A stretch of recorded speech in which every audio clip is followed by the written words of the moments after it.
This morning, Nvidia investors woke up to what might be one of the most important headlines of the year-end, yet almost nobody noticed it, because despite what looks like incredibly bullish news, Nvidia's stock was actually down slightly, which immediately raises the question, what does the market know that most investors don't? Because according to a new report from Reuters, Nvidia is suddenly scrambling to ramp up production of its H200 AI chips after receiving massive demand from Chinese tech companies, with reported orders exceeding 2 million chips for delivery in 2026. Even though Nvidia already has roughly 700,000 units sitting in inventory right now. And to understand why this matters so much, you need to zoom out and remember that for years, Nvidia has been effectively locked out of China due to US export restrictions, only allowed to sell older, watered-down chips that Chinese companies didn't even want, which drove Nvidia's China revenue close to zero. But just recently the US government quietly approved Nvidia to sell these H200 chips into China, which are dramatically more capable than the previously allowed H20 chips. And for the first time, Chinese customers aren't just interested, they're placing enormous orders.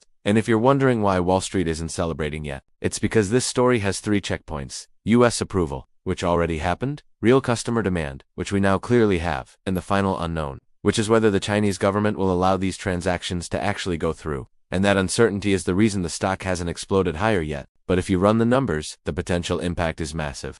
Because current estimates suggest Nvidia would sell a $27,000 version of the H200 chip into China. And when you multiply that price by 2 million units, you're looking at roughly $54 billion in revenue in a single year, which lines up almost perfectly with what Jensen Huang himself has hinted at in past earnings calls when discussing the China opportunity. And yes, the US government is demanding a 25% cut of those sales, which would reduce Nvidia's net revenue from China to about $40.5 billion.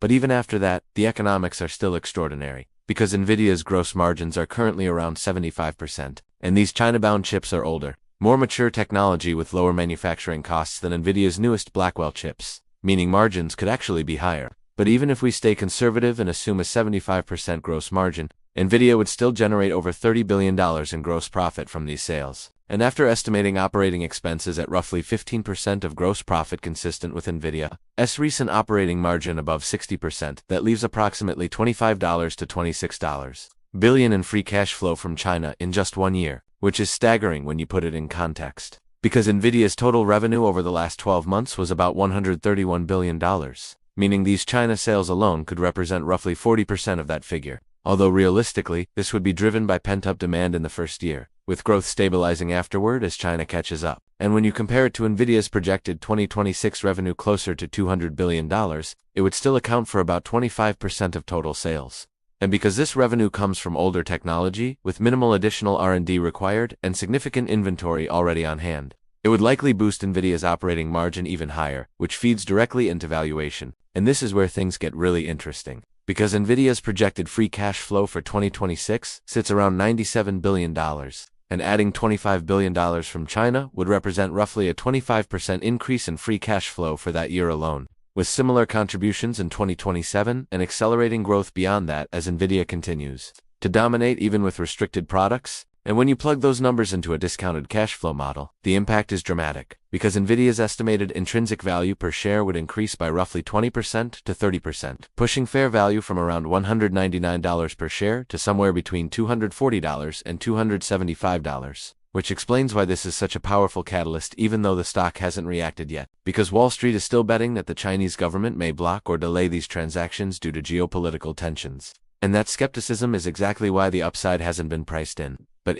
this is the key. If China officially allows these sales to proceed, the stock's reaction could be sudden and violent, potentially jumping 5% to 10% on the announcement alone, even if investors remain cautious about long-term trade tensions, because once the final barrier falls, this becomes real cash flow, real earnings, and real valuation upside, not speculation. Which is why this development matters far more than today's price action suggests, and why Nvidia could be sitting on one of the most underappreciated growth catalysts in the entire market right now. But as always, this analysis is for educational purposes only and is not financial advice. And every investor should do their own research or consult a licensed financial professional before making any investment decisions.